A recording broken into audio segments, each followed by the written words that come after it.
I'm 30 years old and I share a house with my sister. It's a 2-floor house, a mother-daughter house, meaning it has 2 kitchens. My sister takes the downstairs, I take the upstairs.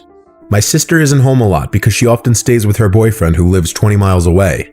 Like I said, I'm 30. I shouldn't let being home alone ever freak me out.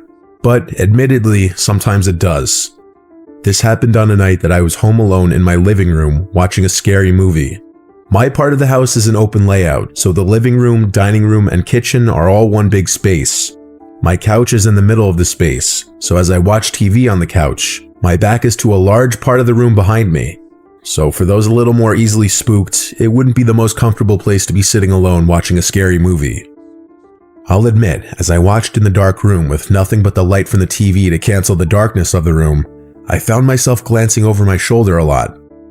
I like to think I'm not the only 30-year-old male that does that. But anyway, after the movie, I brushed my teeth, turned off all the lights in the house, then went to sleep. My sleep lasted for about 2 hours.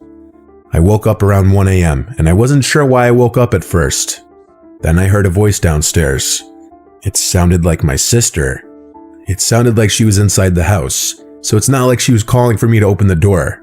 But still, I knew it was my sister's voice. I didn't know what she was yelling up to me though, but I was still groggy and not thinking straight. All I could think was that she must have been calling for me, or arguing with her boyfriend. So I got out of bed and went into the pitch black hall. I turned on the hallway lights and then made my way through the living room and heard my sister's voice again from downstairs. Now I could understand her to be saying my name. I made my way downstairs in the dark, yelling back at her, "What is it?" I looked for the light switch in the foyer downstairs, but couldn't find it. I'm not lying when I say I was groggy as hell. I walked down her little hallway towards her kitchen, find a light switch, and flick it on. The light in the kitchen lights up her little apartment, including her living room. The light starts off dim and needs time to brighten up, but I still saw that there was no one down there. Not her, not her boyfriend.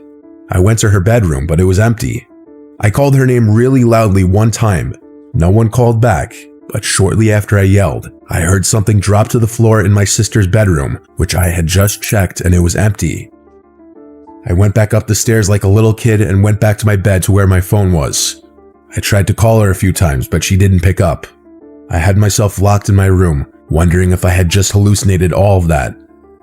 Eventually I fell asleep, and in the morning I woke up to text from my sister asking why I called her at 1 a.m.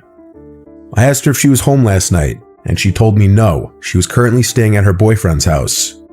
I went downstairs to her bedroom to see what may have fallen down on the floor, but there was not a single object on the floor that could have made that noise.